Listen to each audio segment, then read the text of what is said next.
Have you ever wondered what a typical day actually looks like for a freelance consultant? Now, not the Instagram version where the person worked 2 hours from a beach. I'll call it the real version, although I do know that there are some freelancers who work 2 hours from a beach. But that's not me, and that's not most of the freelancers that I know. But good for those who've been able to accomplish that. So today is Monday when I'm recording this, and I thought I'd take you behind the scenes of my day. Now, one thing that you're going to notice pretty quickly is that no 2 days are exactly alike for me. I'll do other versions of different days, and you'll be able to compare if you're interested. But for me, that's one of the things that I love most about freelancing is the variety. So, hi, I'm Jennifer. I'm from the Freelance Shift, and I help aspiring freelancers build profitable businesses by using modern strategies, AI, and proven systems. So, let's jump into my Monday. So, I started my day about 7 o'clock this morning, and I actually started the day with a walk. I am very, very passionate about being able to get outside when I can. Today was a relatively nice day, a little bit humid, but overall very nice. So I wanted to make sure that I got my walk in. So I try to do this if I can in the morning before my day begins. I will say that that's not always possible. It very often ends up to be at the end of my day. But today I was able to get it in the morning. And this gives me a chance to clear my head and really think through the day and get moving before I end up sitting at my computer for several hours. And then after my walk, I came home, showered, had a little bit of a snack. I'm not a huge breakfast eater. And then I got ready for my day. So I opened up my laptop, and before I jumped into any meetings, I was able to spend some time catching up on email and Teams meetings, which is always a good way to start a Monday, so you don't start Monday behind. Now, because I work with several different clients, communication comes in from a lot of different places. Some people use Teams, others use email. I have a variety of emails that I have to check. But I was able to do all of that, and I got caught up first thing in the morning without feeling behind. Now, my first actual event today was fairly late. It was at 10 o'clock, and it was an online event consulting status meeting that I have with the administrative assistant for the team that I manage. So because I am the project manager for this group, we use this time, we meet maybe every other week to go over any outstanding issues that come up and make sure everything is running smoothly. So even though this particular project that I'm on only takes a couple of hours of my day, I do make sure that I stay on top of things and stay organized so that it doesn't get out of control for me. Then right after that, I had a weekly status meeting about a project that I'm on.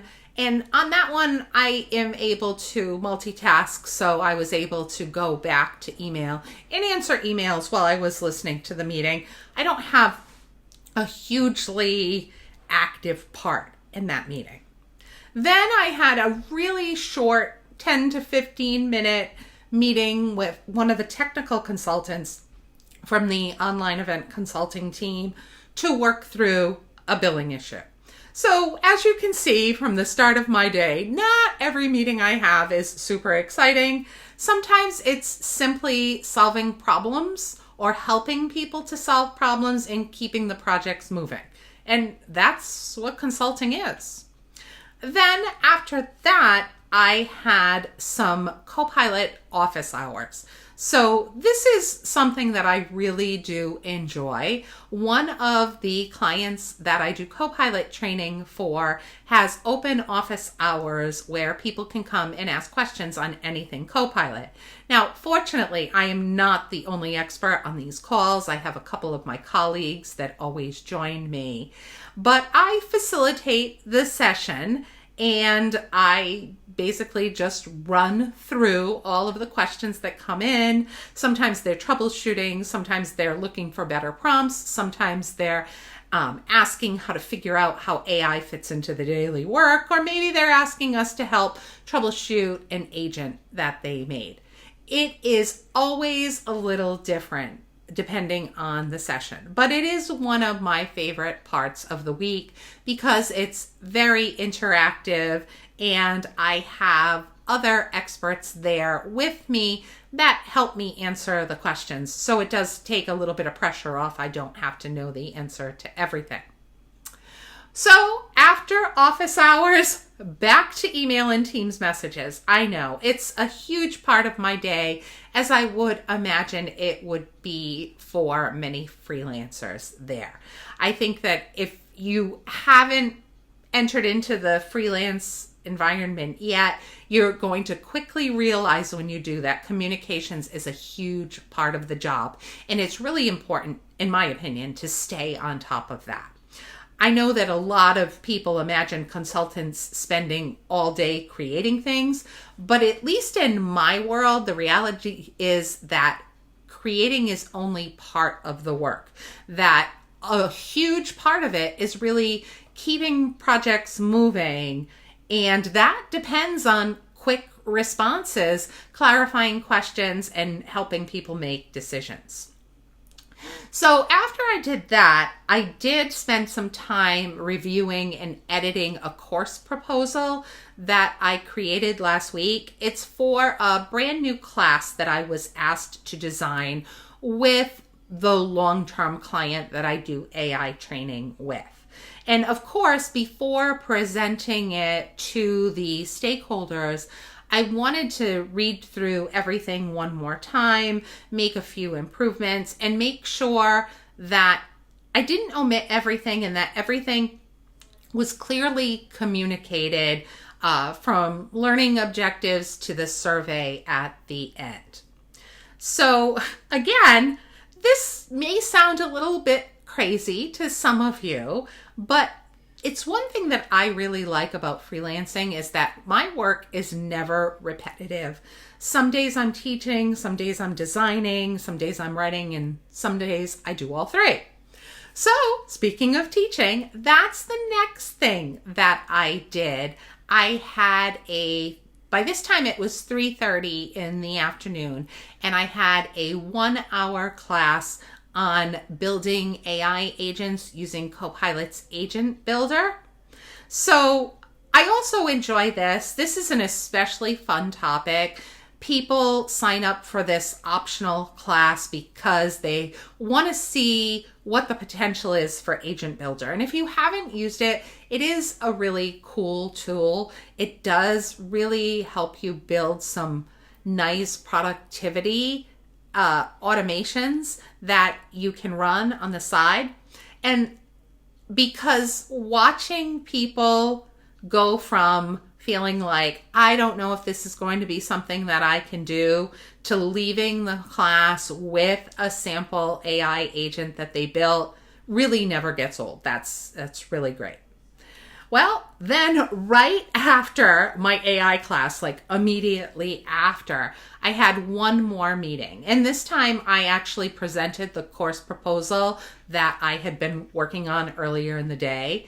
I walked the stakeholders through everything in the proposal, everything from the learning objectives to the experience learning.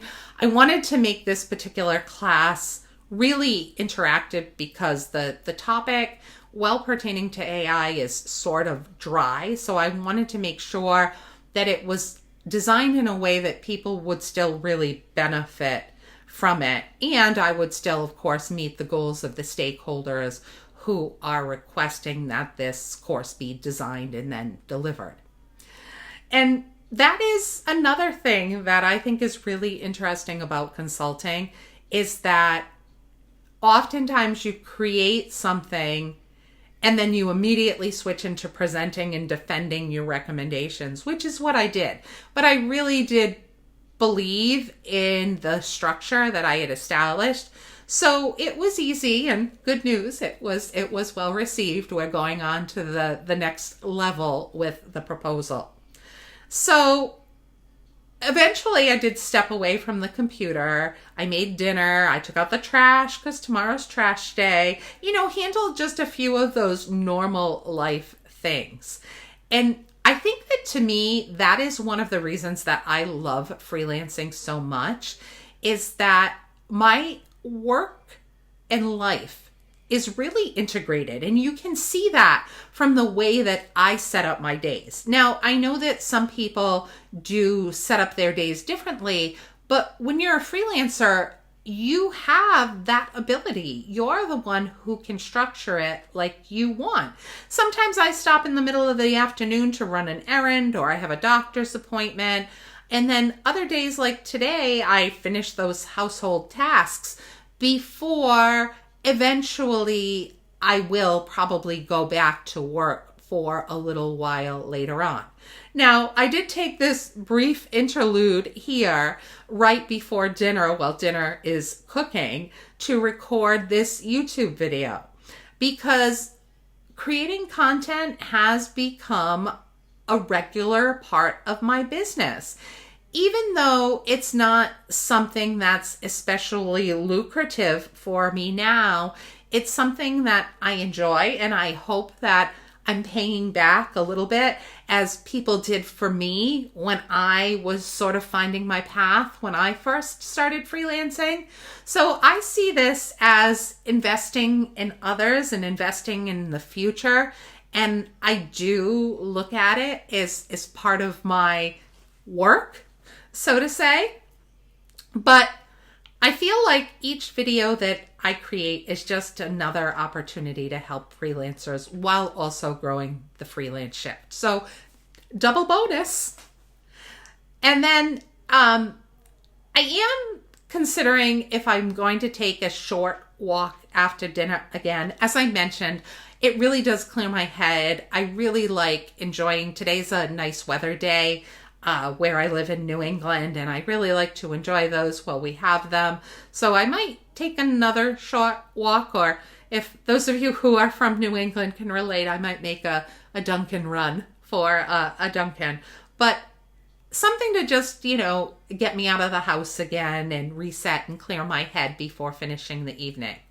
Now, tonight, at some point, I probably will spend a little bit of time working on one of two projects. I can't decide which one I'm going to prioritize.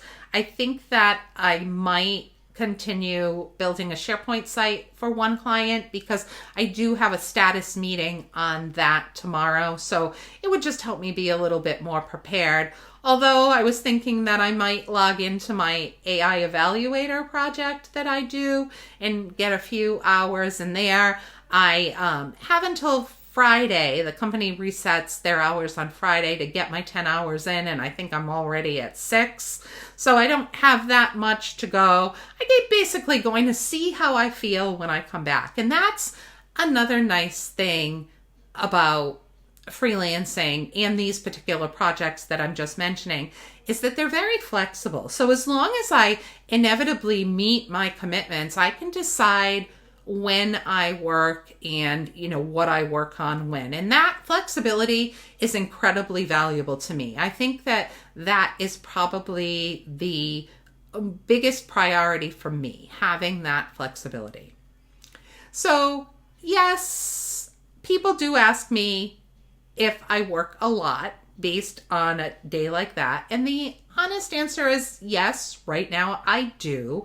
As I mentioned, I have 2 daughters who are in college, and we all know that tuition is, fairly expensive. So I do tend to work a lot right now, but it's not constant. While there are definitely days where I work into the evening and oftentimes a little bit on the weekends, I get to decide what projects I take. I get to decide how I build the business. I get to choose the clients whose work I genuinely enjoy. And I have control over my schedule. So it doesn't feel like torture to me because I'm choosing things that actually align with me very well and align with me much more than the things that I was forced to do in a traditional job. So for some people, freelancing is about working less. For me, it hasn't been. It's been about building a career that fits into my particular life instead of trying to fit my life around a career that someone else is always controlling. And in my case, some days are busier than others. Some days are mostly meetings. Some days are filled with teaching. Others are spent creating. And then there are days like this Thursday, I took a half day off because I have to help a family member with something. So I was able to just, block that off and my clients adjusted. And I think that is, again, one of the biggest reasons that I really love what I do, between having that flexibility to choose and then having that variety of no 2 days are exactly the same. So if you enjoyed coming behind the scenes with me and you'd like me to do a couple more days to give you an idea of the variety of what I do, please don't forget to like and subscribe because hopefully I will see you on the next video. Take care, everyone.